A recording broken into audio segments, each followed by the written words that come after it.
Hello and welcome back to another episode of Free Dad Raid Shadow Legends. We're talking about Hydra today. So in my last video, we talked about that team for normal Hydra. Just burst out a bunch of points, get the normal down if you just kind of wanted to go on too hard from there, or just get a bunch of points for Hydra Clash. Since then, I've posted that team and then my other two teams in our Discord, and I've had a lot of people ask questions about how should they start to build their teams, what should they start to look at. So I wanted to cover a quick-ish video over the Hydra, kind of understanding the mechanisms, when to apply which, when to do certain things for normal, hard, and brutal. We don't have Nightmare unlocked as a clan, so I'm not going to be able to talk about that one. So hopefully this is going to be really helpful. If you have any tips additionally, that would be really helpful for people. I'm not going to cover all the tips. I'm just going to cover some very basic ones to get you up and running and maybe some more advanced tips so that way you can progress a little bit further and things to really look for when it comes to either your champions or when it comes to trying to get it done. So one of the things that I always like to look at is the head of decay. So that's one of the things that's really important to understand is what the speed is on the head of decay, what the resistance is, and what the accuracy is. So you know to be able to consistently either avoid this heads stealing your debuffs, you're going to need these numbers over here for your resistance. You're going to need this number to be able to put debuffs on these heads. So I always shoot for about 30 above these numbers, so that way you do kind of float a little bit above. And then the speed. So you want to make sure that your team is going way faster than this head because it is the fastest head on there. So you have quick for brutal stats, you have hard stats, and then you have normal stats. As you can tell, this head's accuracy is pretty high even at normal. So to be able to get a resistance tank is going to either be something really important or somebody that puts block debuffs out. So those are going to be the three makeups of the heads, and I wanted to talk about three teams. So I have three different team concepts that I run, and I don't have like those crazy overpowered Terrace Mariska teams that just reset or just super OP champions to make it do it, but I have iterations of those teams that I run. So when it comes to just an overpowered team that's going to cover mechanism or cover different mechanics of the boss, so that way you can combat the boss, this is going to be my team. So how this works is I have Razzlevarg in just a damage set. So he has decent damage sets at 4.7. He is fast. He also has a passive where he's going to increase his speed up to 100 for each time that he does that. So he's going to be going even faster. And I prioritize these onto him because I want to make sure our team is moving fast. And then he's going to be the healing provided.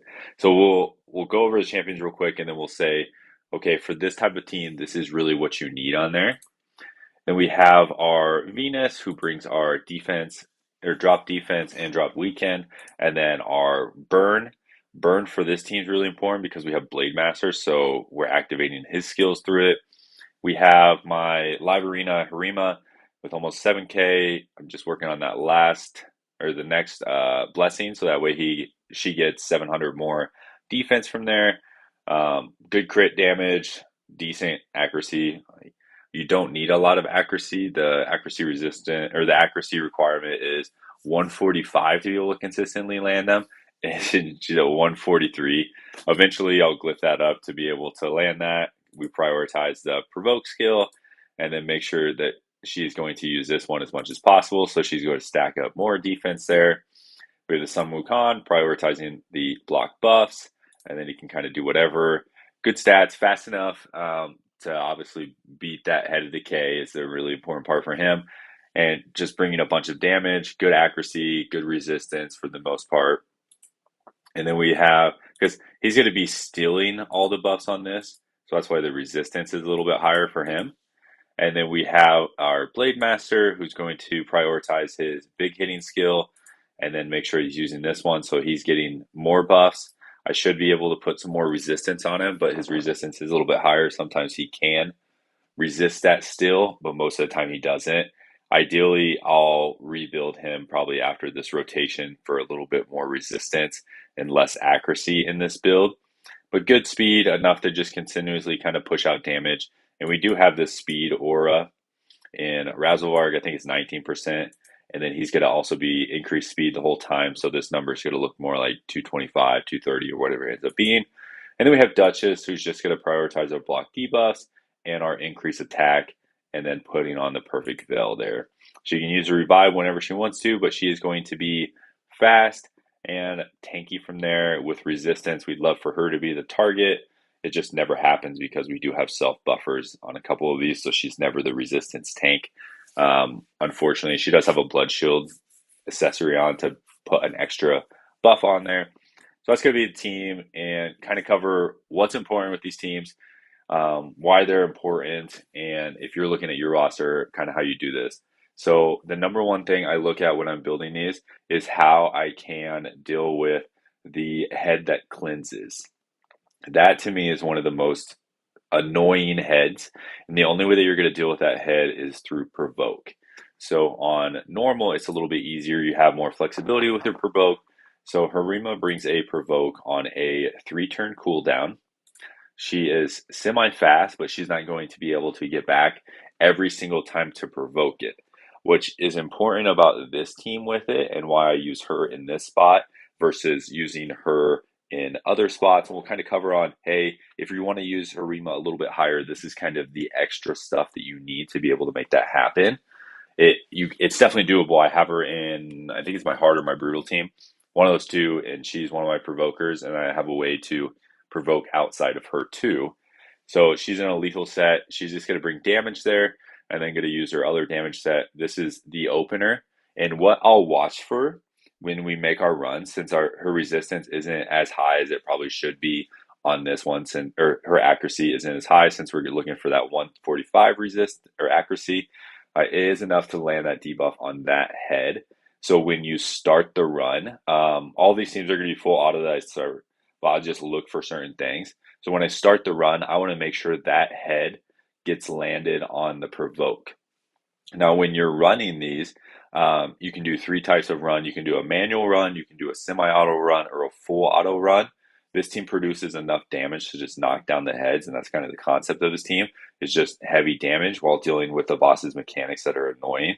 So it knocks down the team. It cycles through heads fast enough that I really don't have to worry. Sometimes I'll semi-auto it if from like the beginning to kind of see how it went, and you just click on that head, and that way you know it's kind of going from there. But with hers being AoE, you don't have to worry about clicking on that head to make sure the provoke lands on them, which is really nice. So that's something else to look at for your provoker, making sure they're an AoE provoker. I only use AoE provokers now for that fact because I don't want to manual a lot of these teams. So that's the first thing that I'm going to look at is, hey, how do I control that head that's going to cleanse off all of my debuffs that's going to make my team successful? The next thing that's really annoying is the head of decay that we just showed on the picture for like the speeds. That head is going to steal your buffs and it's going to spread them, and it is also the fastest boss. So there's 2 ways that you're going to want to deal with that, or there's 3 technically that you can. The first way is a resistance tank. This target is going to need the most buffs on them, which could easily be our Blade Master because he has a unique buff in this increased crit damage where nobody else brings increased crit damage to them. So they're never going to have more buffs, ideally, than this champion. And if you look, they're also the slowest. So I made sure that Harima is at 214, and then he is just going to be 1 speed slower. So his buffs will fall off last, meaning that he's going to have the most buffs. So if you are going to do a resistance tank on there, which eventually I'm going to pump some more resistance into him, sacrifice probably a little bit of his damage. I am going for his souls. I haven't selected which one I want yet, but I am going for his souls. So hopefully I'll be able to get a 5-star soul for that extra 75 resist. And then we're just going to be pretty close to it. And then I'll be able to glyph the rest for him being a resistance tank. So that's one way, and that's going to be built into this team eventually. And then you have the other way is putting block buffs on them. So you can block their buffs. So if you put this on them, they're going to be able to not steal them. Um, so you just need somebody that can consistently do it, such as Sun Wukong, and you'll see the other champions that I'm using for there. The important part is making sure if you're using somebody like an Uko, that you understand that once that head respawns, it has a buff that's not stillable. And the way that Uko skill works is it's going to attack 2 times, and if it doesn't have any buffs on at the end of those 2 times after stealing them, then it's going to put a block debuffs. You can't do that because that buff is going to be unstillable. So you might be able to, you're going to run into a little bit of RNG factor. That's why I like to use champions that just place it no matter what. And the nice part is they just, for Sun Wukong, he places it. So even if it is a weak hit, so you don't have to worry about the affinity when it does switch. And he attacks hard. The third way to deal with it is you're just going to have to continually steal back those buffs, which he can also do. So if I don't have the block buffs on there, since it's a 3-turn cooldown, and he's not moving incredibly fast, so there might be a chance that those buffs get stolen. Maybe he just used it and then the head responded.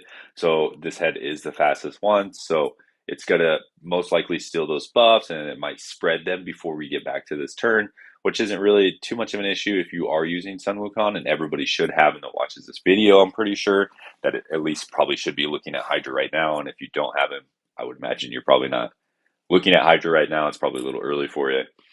But you'll be able to steal those buffs back. So it says steals all buff from the enemies and then places the block buffs. So that's the other way that you can deal with them. Um, so I look at those 2 heads first. Those are the most important to me. When it comes to a team like this, I don't really focus on anything else besides damage. I just want to make sure that my damage is high enough. So I'm going to cycle those heads out, and then I don't have to worry about the rest of the mechanics. But what I did for this team is kind of build around those mechanics too. So I'll talk about those. Probably the most irritating head next is going to be the head of Torment that fears you if you don't have a perfect Veil or someone that can move those fears. So I put in a Duchess. There's nothing too special about this Duchess. She's my arena build, and she brings a perfect Veil. So you either want a perfect Veil or somebody like Inquisitor Shamil to continually remove those. He's better in a lot of situations, but I only have 2. And then plus this team's not very tanky, so she can revive if she needs to, which is sometimes really clutch. So that's going to be one way to deal with that. And then the reason I use her is because remember the point that we just talked about, we want to push out as much damage as possible, as fast and as quick as possible. So she provides increased attack, which all of my champions besides Harima do damage off of attack. If I had a champion that could do the same perfect Veil and also provide increased attack and increased defense, that would be even better. But I can't think of a champion that even does that. So she's there. And then the important part when it comes to your speed with this champion needs to be faster than everybody that's going to do damage. Now, she's not faster than Razelvar, just the way I have him built. I am going to rebuild him, hopefully, once this Ice Column tournament goes, because I'm really looking to put him into a cursed set, because that is the only other thing that I don't have in this team yet. So if I can get a fast around 280 cursed set, then I'm going to be able to put him in a cursed set, because if you put a hex on the head of decay, it allows you to target and doesn't have a chance to reflect that damage onto another head, which just makes it irritating. And then those hex damage actually spreads each time you hit them, which is just going to provide this team with more damage. And then the synergy is going to work a little bit better, where my buffer that allows my team to work better is going to go before all of my damage dealers. So the next thing that I would ideally like to get in this team that I don't have, that's probably on one of my top things that I look for in Hydra teams, are a decreased speed. So a lot of the concept with Hydra is you want to be moving at a quick rate and you want them to be moving at a slow rate. The reason you want to move at a slow rate is because each turn that the head gets, that devour timer goes down a tick. So if you're moving fast and you're able to kill those heads before they get turns, that devour timer just doesn't naturally go down as fast. But if you're not moving fast enough and you're not making them move slower, that devour timer is going to keep ticking and keep ticking. So if you have somebody that does an AoE decrease speed, and I'll show a couple examples in the other team on who I use for those jobs, then it's going to make a lot more damage. So I really wish that he would have something in his kit that does that, but he at least has the increased speed, which is the other factor that kind of match with that. So next thing I look at is how can I make my team move faster? And this is how I do so with providing those increased speed buffs. He has an increased speed buff on himself, so that kind of helps him move faster. And then, so if I'm going to look at the rest of this team concept, I would say, hey, who do I have in this team and what am I missing? So obviously I don't have somebody that heals, but I have somebody that provides leech. So you either need somebody that can heal slash cleanse, such as like an Ugo, or just somebody that's going to put healing on your team, but not necessarily buffs that heal. Because if you have buffs that heal, you'd need to have a dedicated mischief tank. So that way you're not going to get those stolen. So none of your synergy gets wrecked. So I provide an AoE leech, which you'll see might be pretty consistent with a couple of these teams too. So we have our leech because this team hits hard, so we know they're going to top off with healing. And then you look at the rest of the team, you go, okay, I have damage, and I have damage. What's unique about his damage is this passive. So inflicts 50% more damage against targets under HP burn, receives less damage to enemies under targets HP burn, and then every fifth skill does 200 damage. So ideally, he moves faster, and there's an HP burnout. So then I have an HP burn champion that also just happens to provide decreased defense and a weaken. She's kind of the perfect match for him because she doesn't burn up her burns per se, so she doesn't activate them. So they're going to be able to stay on there longer. The unfortunate part with this team is the heads die so fast that they don't stay on for a long time, but it does allow him to put up some really big hits on there. That's kind of going to be the team makeup if you want a team that's going to do the first concept. Go over quickly gear and what I would look for. So ideally with two AoEs, you would either be in a provoke or a cursed, so that way we can help deal with that head that you can only provoke that cleanses.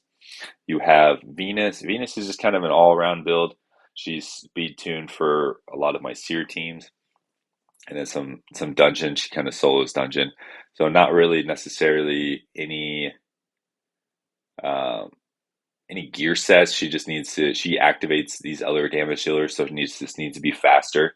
So the people that activate your damage dealers need to be faster than your damage dealers. You have Harima. She is in my live arena build, so she's in lethal, cruel. I think she has some refresh accessories. No, she has counterattack accessories. So that way she's going to be hitting faster because you do have somebody that provides that decreased attack. I don't worry about decreased attack in this team just because I'm going to be hitting so much faster than what they can kind of pop off for damage. And the team is just naturally taking enough and heals enough with Duchess in there to have to worry about that head that smash you back that you really need a decreased attack on. And it's normal, so it's not too important for me.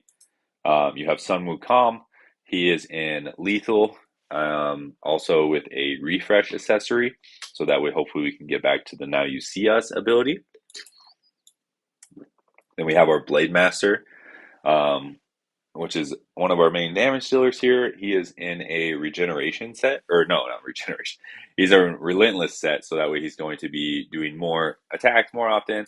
So hopefully our every fifth skill will pop off more. And then you have Duchess that she is in a stone skin and a protection set with pretty stinky stats, and she activates. So that's gonna be one concept, and we'll run just a little bit of this to kind of see what it looks like on there, and kind of talk you through the boss's mechanics and what I look for in these runs. So wanted to make sure we prioritize these, and then this is the big head that I'm going to look at first. We want to make sure our there we go, our provoke comes out. So we got our provoke. If the provoke didn't go out on this turn, I would have just restarted it. And now you can kind of see that provoke stayed, so we're good to go. The second thing I look at, if this head comes, he puts a poison cloud, so it makes it harder for us to do damage. So if we don't get this block debuffs on this head, then I restart the round. But as you can see, this one already died, so then we don't have to worry about it. And then this one died before they can even get another chance. And the fastest one, the Head of Decay, that block debuffs already fell off, but we already have them down because just the team does massive damage. The only one that doesn't, this one reduces our damage on AoE hits and has like the highest defense. So it's not going to go down as much. We do want to make sure we get the block debuffs on this because they put a reflect damage, which can one-shot your team sometimes. And you can see like Harima just used her AoE provoke. If you were full autoing this, you would want to make sure it doesn't. And like we just got the head that provokes or that would cleanse that came out. For me, it's not as important. We already hit 1 key damage on this one. It's 3 million. We have probably the worst lineup we could have had. So let's see how it deals with it. This is the one that you need to have your perfect veils on, or you get your fears. So we got a fear. We're not going to probably be able to get back to that provoke. So they're going to be able to cleanse all these. We did get one killed. Yep, go ahead and cleanse. And then this is where having him with more resistance would be really beneficial because going to go ahead and steal. So now it's really important for our monkey to get back to that because there's spread from there. So this would probably be worst case scenario. If this was going on a regular Hydra run, being only 2 minutes in, I might restart this.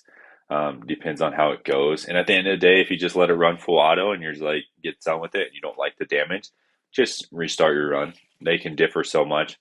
This team can do anywhere from, I think the lowest I've ever done with this is 90, just getting very bad RNG. So I got 90, and then the highest I've gotten was 375. Of course, I didn't save that because it was his first run. So I've only been able to post 364 million. But as you can see, we stole the buffs back. We're in a good spot again. This head has already used both their turns. They're going to be able to use this other one coming up, but most likely the damage is already going to be there that we're going to decapitate it. So we'll just let it run until it decapitates that head, or we got the provoke going on again. Good working with that. So that's going to be the concept of the first team where you're trying to push out as much damage as possible, as fast as possible. And you can tell still our first champion being almost 1 million per turn count. But we still have only 4 left. And I guess let's go until this one gets devoured so you can kind of see what breaking ahead out looks like for a team like this. It is kind of entertaining, a little bit fun to watch when it does actually get devoured.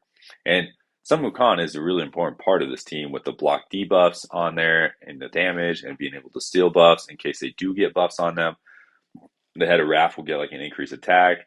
It is fun. And you can see this head continuously will target this champion. So this is probably the worst champion to get it because we're going to get some fears, but we had the perfect veil. And then they're going to be busted out here relatively soon. There we go. Without any auto targeting, the team does really well. Okay, so that's going to be this one. Let's go ahead and free group. So want to talk about the next concept here. So let's go to our hard team. So I did some presets. So I have 2 different hard teams I've been testing out when it comes to it. One with a husk, and then one with, I guess they both have the husk in it, but one with the shamrock. And then I just pulled my second one over here. And then I have one that has a Tila versus the husk to see if I could try to keep that provoke on them.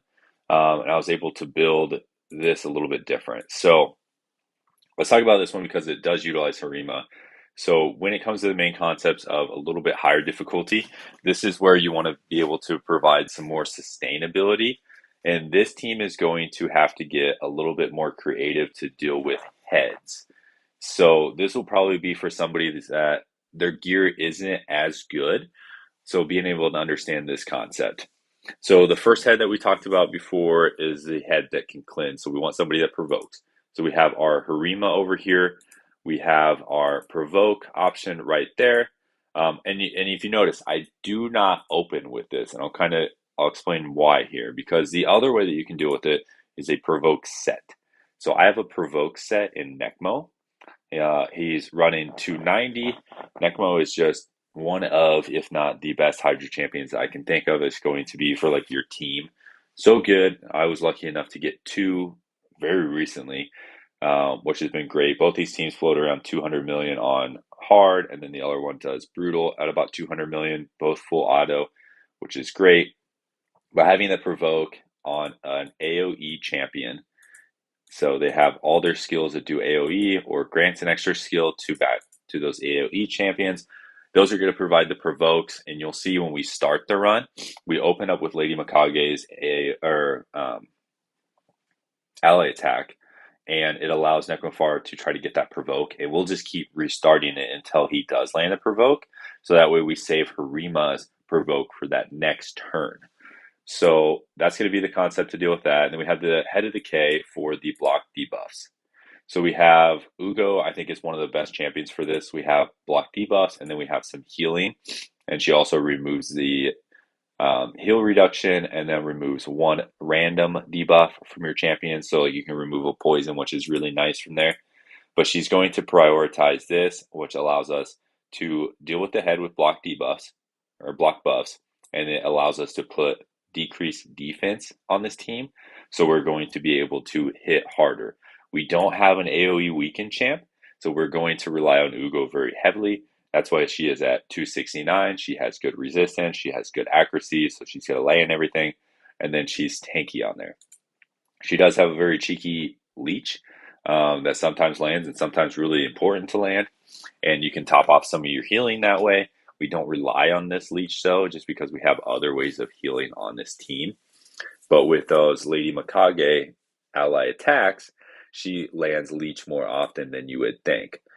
She's going to be built in relentless, and I think once you start to get higher, you really need to make sure that your champion that's providing decreased speed is doing it consistently, and your champion that providing your decrease or your block buffs is doing it consistently. So relentless on those and really fast are very important, because those will be most likely, those and the provoke will be the number one things that will wreck your team. So that's why I prioritize those so high. And then we have we'll talk about her last. So we have our provoke, and then he's our damage, so he's going to be able to break heads. So we have three main damage dealers here. We have Tila, we have Harima, and we have Inquisitor Shamel. So Inquisitor Shamel is awesome for a damage dealer, and he's also awesome for a resistance tank. So when it comes to his speed, he's going to have to be fast enough to cycle those turns to provide damage. This is my second one, so he's not built as well. So he has some good damage and some good survivability on him, some good crit rate, and some good crit damage. And then he has this awesome passage where he removes any fears or true fears. So he deals with that headed Torment for us, since we do have some AoEs on this. And he's also going to boost our leader spot. So if you are going to run him, think about who is in your leader spot that you want to utilize.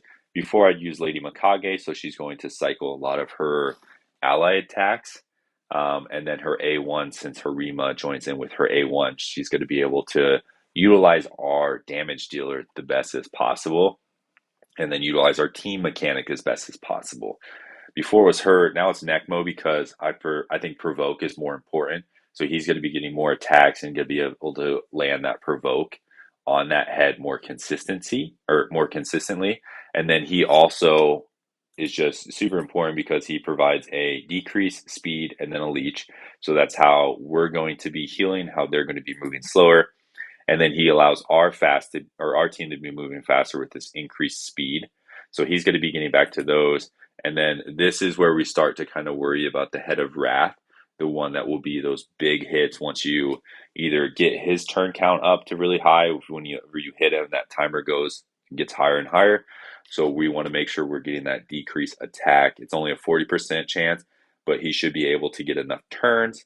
And it's a 75% chance if they're already under debuffs, which they should be, because we're providing these debuffs for them. So it's incredibly consistent match with our ally attacker. who we're going to cover last. So we'll cover Tila. Tila is awesome for Hydra. She was just absolute garbage before, and then she got reworked. So I prioritize these 1, 2 because I want her to put out her burns first. So burn is really great form of damage the higher you get up, and then enemy max HP becomes a lot higher form of damage on those. So you have your HP burn has a 75% chance to place it. So unfortunately, it's not 100, which kind of sucks. But then she also provides some healing. This almost gets stolen all the time just because we don't have a resistance head or resistance tank, which at the end of the day, I don't have any issues with it because we always have that block debuffs out there. And then this one has a chance to increase the duration of the HP burns. Oh, I guess with books, that does book up to 100, huh? It just doesn't update the wording on here. So she has a 100% chance to build the HP burn, and then she has a 100% chance to increase the HP burn. So that's why you prioritize this skill. And then she is also another form of Hex and Leech. So the Hex is really important, obviously, to deal with that Head of Decay. So you can start targeting them, and then it spreads those damage. So Hex allows you to not, it allows you more to not auto click those heads if you are running those full manuals because it's going to, or full autos because it's going to spread that damage. So even if your damage dealer is weak affinity to whatever head devours your champion, you're going to have more of a chance to get them out because of the Hex spreading damage, and then obviously the HP burn. Every time they get a tick, it's going to provide damage to all of those heads. So she is really great, and then she kind of has this you steal one champion or buff from the target, which if you've noticed, there's consistency in each of these champions A1. So you really want to think about the synergy. We have an ally attacker. Everybody's A1 does something important besides Inquisitor Shamel, at least when you're not getting feared. So you have a decrease attack A1, you have one that can steal buffs A1, you have another decrease attack A1, and then you have a leech A1. So everybody's A1 does something good because we do have our ally attacker. So if you have Lady Wakage, she needs to go into your team. Like she is so good. I turn off her metamorph because she sometimes does it, just because she wants to like remove the buffs on this Doom. So I would strongly suggest turning that off. But so first or will at the start of the turn removes all debuffs from the ally with the highest attack. It's really great. I forgot which one is our highest attack. I think it's her. No, it's okay. Yeah, I think I did set it up as her. So 3/3. Okay, so it's going to be Inquisitor Shamel, which isn't as big of a deal. If you can get it to her without sacrificing too much, then she's got to remove it from all of hers, and she's going to be able to go. So you wouldn't have to deal with the fear if you did have the fear there, or you wouldn't have to deal with the provoke if you did get a provoke from that one head. Where I just prioritize our A1, so it's our ally attack. Remember, she allows, this is why she's really important, she allows our team to be able to do the damage that they need to be able to do. So increase attack, we have everybody besides Harima that is an attack-based champion, and then increased crit damage is going to allow Harima to hit harder with those crit damage. That's why Harima's crit damage isn't incredibly high. The other one's at 270. This one's only at 250. You can see the accuracy is a lot more important on this one because we're going higher level of difficulties. And then she teams up with all of them and provides them. She is on a brimstone, a five-star brimstone, which got really lucky to pull that. That's why her stats are so good. And then this A2 is actually really good. So she attacks all the enemies. So she is somebody that's going to allow the Inquisitor Shamel to keep boosting the turn meter because she does damage to him, which props the fear on her, which then he removes it, and then he attacks, and then he's going to boost our Nekmothar. So you can kind of see the team chemistry there when it comes to it. But then she decreases the duration of all enemy buffs and all allied debuffs. So she's going to be able to help tick those poisons that you're going to get on you. And she's going to be able to, if they do steal or if they do just put up buffs without having our block debuffs, she allows you to put one turn down on them. And then she does the opposite where she increases the duration of all enemy debuffs. So she can increase that duration of our block debuffs. So we want her fast enough to be able to kind of coincide with Ugo so that they can continuously either apply or extend it, especially with our block, our decreased defense too. She needs to apply it or extend it. So it's going to allow us to be faster on there. and all ally buffs by 1 turn. So she's going to increase all of your buffs, which should make it so your increased speed isn't going to fall off. It should make it show your increased continuous heal doesn't fall off. So it's just kind of overall pretty good. It'll make it so like your increased crit damage and attack doesn't fall off. And then her A1's really nice. She attacks one enemy and then one random Shadowkin will join in on the default skill. We have a Rima. Rima has a really hard hitting A1. Most Shadowkins there. Aboro is really good with her A1. So she would also be a really good option. And then she would be a really good option because she provides a lot of debuffs on herself. So you can just put her in resistance and then a damage build, and you're going to be really happy with your results. And then she places a buff that's a shield on the ally with the lowest HP for 2 turns, so she helps sustain as well. That's going to be the team makeup. So let's go ahead, and we selected hard, so we'll show how this one runs and kind of what I look for in teams that look like this. So we got our ally attack, and we did not land our provoke. So I'll just go ahead and restart this, have it run again. So we have our ally attack again. It looks like we did not land it again. So let's go ahead and regroup. And sometimes it does take like 3 or 4 times to get this to land. Looks like we didn't land it again. I know we have the option to just let it run because he's obviously going to get a turn here really fast, but I'd rather not waste any more time. So you see we got a provoke there. So you kind of see how the rest of the team goes. We got our decreased speed. We got our block buffs on everybody besides one champion, which if this was going to be for my actual key, I would have restarted it to try to get that block debuffs on there, just so your team starts with as most positivity as you can have on them. It's just really important. So you can see we got our provoke again on this champion, and that's what I'll kind of look at for this first turn. I'll look at these two. So you have our poison cloud already there, which is why I told you I would restart, but he doesn't really do anything for this team that's going to wreck us. So I watch to make sure our provoke's on there, and I make sure that this team or this guy doesn't get too many of our buffs. So I want to make sure Ugo's getting that out, which did there. And then we should be putting a decreased speed. Great. So we got that. So I'll just kind of watch these two. And then whenever they get turns, whenever they like respawn again, I'll just keep an eye on them. The nice part is this team will work on any rotation. The other team will work on any rotation to start because you're covering each and every head and you're kind of planning to say, okay, if this happens, then we have this. If this happens, then we have this. So we have ways to deal with every single head in here. This team is just not as tanky as some of the other teams, so that's why it's my hard team. You'll see with my brutal team that is a lot more tanky, and that's why it is my brutal team, because they're just going to hit harder, so you have a little bit more sustainability. You can see we took down 2 heads. We'll let this one kind of run, I think, maybe until somebody devours them.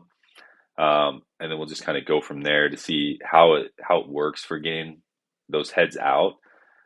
If you were doing a maximum damage, or if you didn't have a good enough team to really get these type of numbers, this is where you would, whenever your head is devoured, that's where you'd flip over to your auto.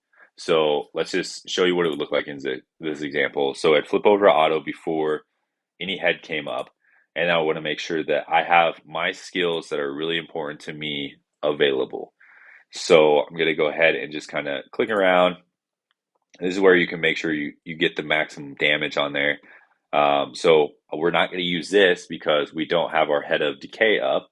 So let's go ahead and let's just attack this head since they have the decreased defense. We got a weak hit.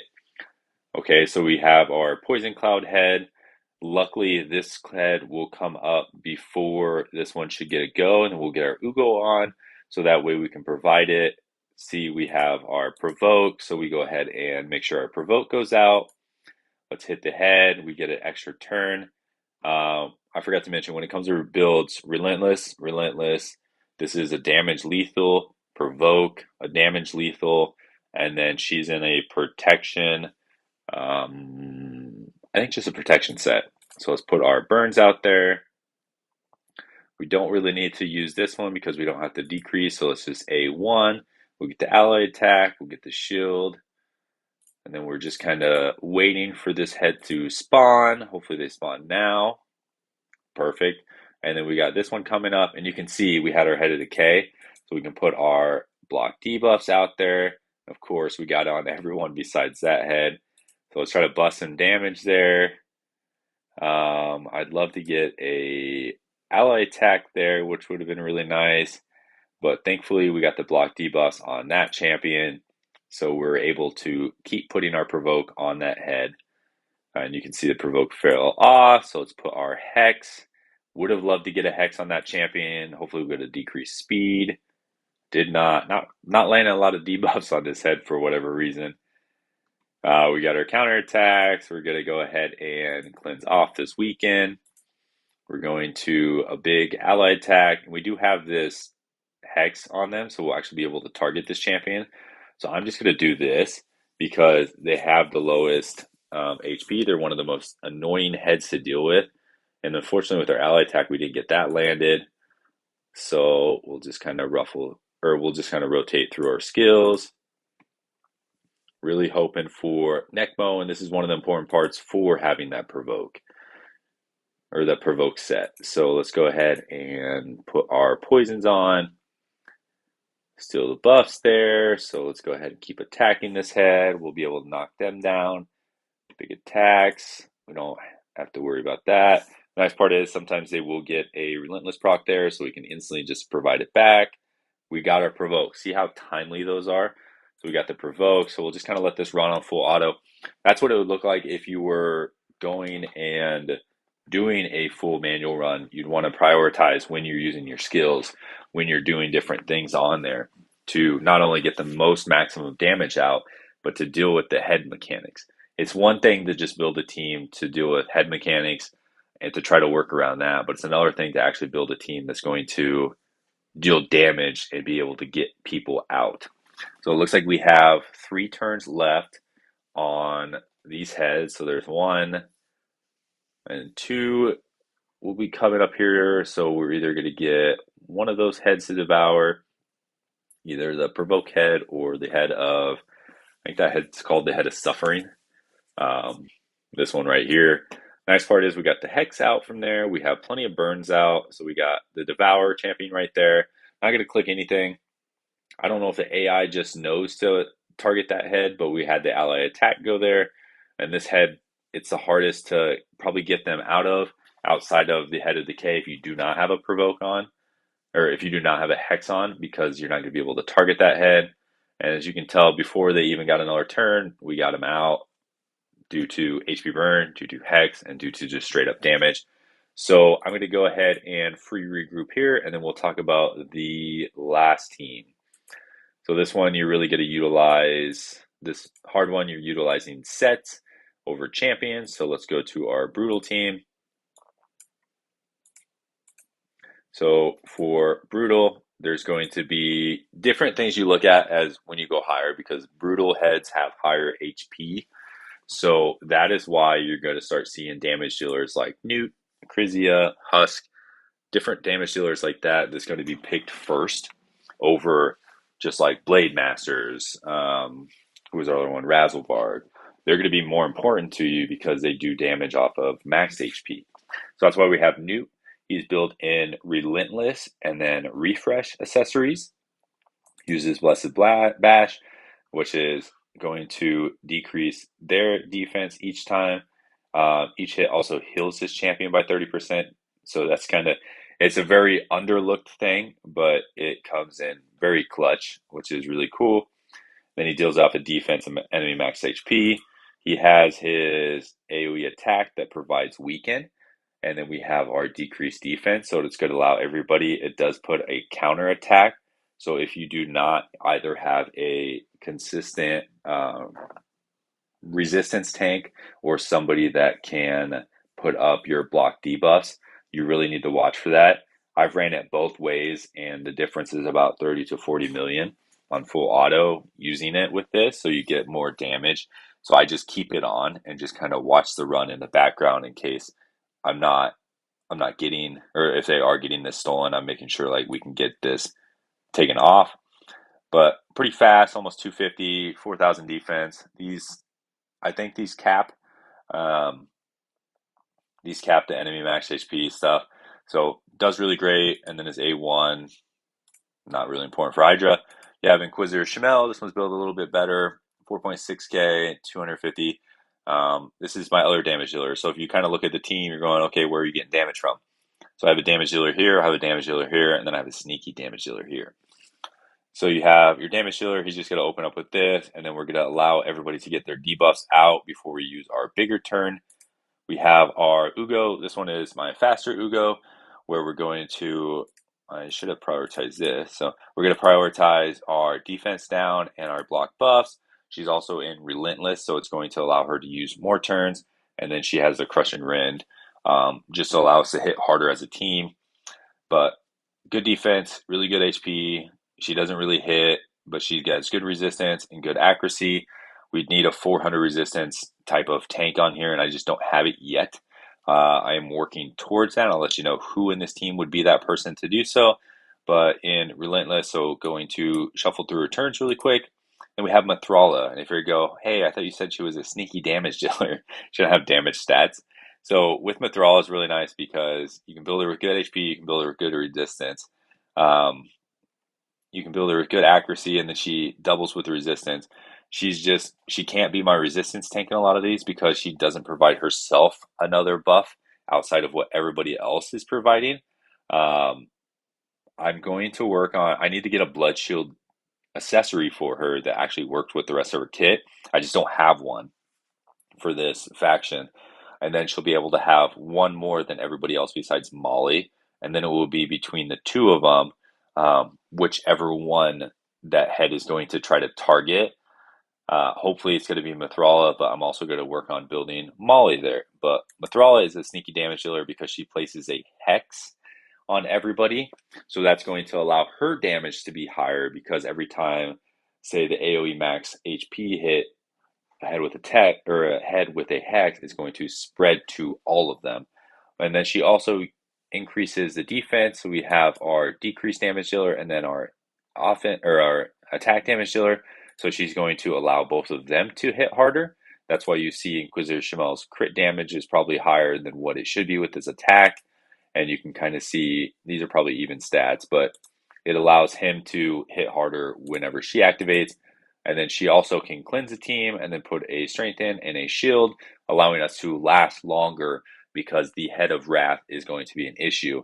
That's why she is in every rotation on there, even if he doesn't start, because she provides this hex and she provides our team ways to hit harder on there. And then she has a nice A1 where she can put some poisons on there. Next is Molly. This is going to be our way to not only deal with that head that cleanses with this provoke. Eventually, she will be a resistance tank too. I just need her really fast. She is just in normal fast here. She's not in relentless because I did run her in relentless at like a 290 speed, but she's just used this too much because she rotated teams or rotated turns so often that it was just kind of overkill. So I saved that for other people, and you'll see who I saved it for. But she places a block buff on all enemies, so it's really important that the provoke is on all, so you don't have to do the semi-auto for one turn, and then she has a 50% chance to do 2 turns. We do rerun this multiple times to make sure we get 2 turns on there, and then she does this reflect damage, which would make her the resistance tank. We just need 400 resistance. We need to make sure this number stays above 300. Need to make sure this number stays above 300. I love to keep her tanky. Really nice part about Molly and why I love her as a provoker on any of Hydra team. If you have her, I think you use her. She doesn't hit the hardest, but what she allows you to do is she fills the turn meter of all allies by 15% when the champion is hit. Then she fills the turn meter of all allies by 25% when the champion is hit by a boss. So you're always going to get these 25% heals because the Hydra is a boss. So each time that this champion gets hit with all those AoEs, and if she's going to be the resistance tank eventually, so she'll be able to boost that turn meter of everybody more and more and more whenever I can get those stats up to there. And then last, you have my other Nekmothar 280. This was the gear that I had on Molly. So it's a relentless one, really good accuracy. You need some good accuracy to be able to do this. I think it's like 300 to maybe like 290 or something for accuracy. But you have the same kit on there, just prioritizing these. Um, the passive also that fills the champions by 5% each time a debuff on the enemy is removed, transferred, or expires. Also super good, allows them to rotate more turns with the Inquisitor Shamel passive, where he's also boosting this. So it's just name of the game: move fast, let them move slow, and do a bunch of damage. So I did not save that. I do want to make sure that she prioritizes this because sometimes she won't use it if there's no debuffs out there. But I want the heals in the team because I really don't have too much of a way to deal with healing outside of this leech. So on people like Molly, where she doesn't hit as hard on this, she's not going to get healing as much because she only has one skill that actually hits. So let's go ahead and we'll run this on auto and I'll kind of show you what we're looking for. First thing's going to be this one. So we got our 2-turn provoke on there. We got our hex on everybody. Got our decreased speed on almost everybody, but the important one, and we got the block buffs on everybody, including the important one. And then I just kind of let this one run, and you can kind of see what happens. We have our decreased defense, and I want to show this hex on why it's important. So let's go back, and hopefully we're going to have this turn available. Let's see. Go ahead and just smack this head. Tried to put the poison, did not work. A1 here. Okay, so we have it available. So certain things that you want to understand with enemy max HP, the higher the boss's max HP on these, the higher the damage you're going to be able to get. So one of the lowest max HP is going to be this head. The highest max HP is going to be this head. So ideally, if you are going to manual, you're going to want to target this head because they're going to do more. So let's slow it down, and you see we have a hex, we have a hex, we have a hex, and we have a hex. So let's just look at the damage that this single target does on this champion. So you have 41, 41, 41, and there was a cheeky proc in there of 1. I think maybe a Giant Slayer. So you just had all that damage. And this is the fun part that I would say, if you have a newt, build them refresh accessories. I can get better stats on this newt because my refresh accessory on my newt is actually an amulet and it's attack. I've tried to reroll it to get crit damage or even just defense or HP, but it's actually attack, so it doesn't do anything for the champion. But what that just allowed us to do is get an extra hit. So let's go ahead and target this one again. So you have these big hits coming through, 400, 400, 400, and you spread through each. So there we just did 800, what was that? 800, 600,000, or yeah, 600,000, and it'll ramp up throughout the time too, with just being able to have that decreased defense on the champion, be able to have just different things on there. But that kind of shows you how the team works. And then we'll let this one run until it goes to headed to now. I'll just kind of talk through what happens when it does get devoured. So this one is sometimes a semi-auto. Most of the time it's a full auto, just because Newt is a single target damage dealer versus an AoE damage dealer. So I'll just kind of keep an eye on it. I have it on my second monitor as I'm kind of working on other things, or I'll just have it on my phone. I'll just periodically look down, see what the timer is. If the timer's getting close, then I'll kind of just keep an eye on it. If I'm getting further on into the fight where I'm going to maximize my damage, I typically don't look at the screen until it's about 120 million damage for this team, because it will do around 200. And then I'm going to start getting more nitpicky on who's taking turns, when they're taking turns, saving Inquisitor Shamel's A2, saving Newt's A3 for when they do get devoured on different things. So that's something to keep in mind when you're trying to push a little bit higher. You'll want to, I always run my team full auto first, just to kind of see where everybody's messing up, where we're looking at. Are we not providing the block debuffs? Are we not doing this? Are we not providing the provoke? where's the team going wrong, and then you can kind of fix it with your speed tunes, or just maybe you'll have to bring in different champions, or you just know, hey, when this happens, I need to just auto a couple rounds. So you'll want to kind of full auto to understand how your team works, and then you'll see, okay, full auto damage. This team does, let's just make up a number, 140 million. So I know something happens between most likely 120 to 100 million that I'm going to want to look at and be like, okay, can I either fix that, or do I need to kind of semi-auto, or just take it off and full auto or full manual whenever it gets to that point, so that way you can push those extra 50, 60, however many million on those teams. So hopefully this is going to help you all kind of learn more about Hydra, learn more about the mechanics, learn more about what to look for. Kind of quickly, important things. You want to make sure your team is moving fast. You want to make sure they're moving slow. You want to make sure you have a champion to provoke, and you have a champion to put block debuffs. Those are going to be the more important things. And then after you get those covered, you want to make sure you have a head that deals with Torment. So you can see our Torment head comes up, and our Nekmothar is just going to go crazy with turns.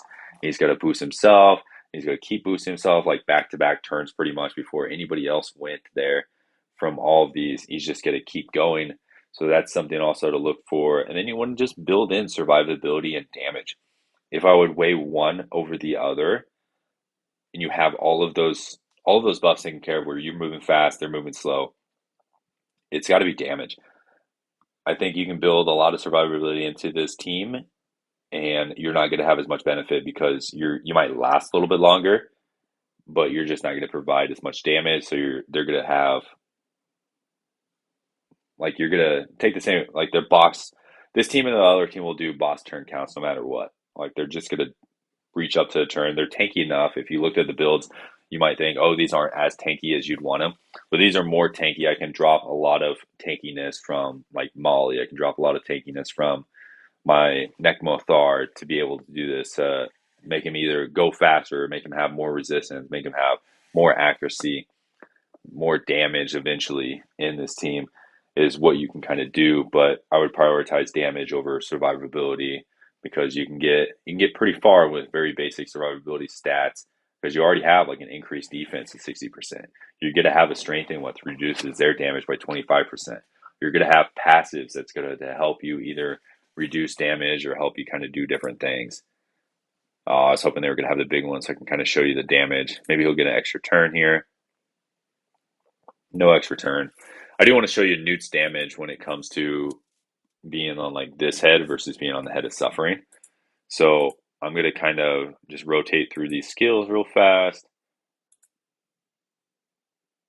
Say there is going to be a chance that we don't actually get it because they don't have a hex, so we might switch to somebody else, but it'll probably still be a good example. So on this one, so we did switch. So before we were doing 415, so it's only 300, and then you had a weak hit in there. So you can obviously tell a big difference. That's 300,000 difference right there with those three hits if they were all strong hits. So making sure you're targeting the correct heads with the certain buffers that you want. But that's going to be this run. Everything should be fine. I'll run these teams later on, probably tomorrow, because we still have a day left, I think. Yeah, 1 day left. And then our Ice Golem tournament doesn't start till tomorrow. So I'll do all my farming for Ice Golem. Hopefully get my bunny good to go. We're in a lower clan, so I'm not too worried about it. I'll put about 1 billion. So we'll at least get third, most likely, with these. They haven't used a lot of keys. We don't use a lot of keys. So hopefully this is going to help my clan. Hopefully no clans that we face, but hopefully it's going to help my clan understand Hydra a little bit better, build a better Hydra team, looking for those damage sets, whether that's getting Hex in there, whether that's getting HP burn, or whether it's getting enemy max HP for the higher difficulties. Really utilizing those, activating HP burns. If you have a ninja, put him in your team if you don't have any of the other good damage dealers, and just put him in a tanky build. The ninja that you probably use for Sand Devil would be perfect in here. Good speed, got to have really good accuracy, and it's got to have a little bit of survivability in there, most likely. So that's going to be a really good champion, because they're going to instantly activate those. So you don't have to worry about those getting cleansed. You don't have to worry about those different things. But hopefully this video is helpful to anybody that watches it and everybody watches it. If there's any tips that I didn't cover that you think would be really important, and I've only been doing Hydra for about a month now, like seriously understanding it. But if there's any tips or anything on there, please comment. Let me know so that way I can continue my learning. That way anybody that watches the video can continue their learning. But that's gonna be it for Free Dad Raid Shadow Legends. I wish you all the best, wonderful rest of your week. It's Monday for me, so if it's also Monday for you, I wish you the rest of your week, and we will catch you in the next one.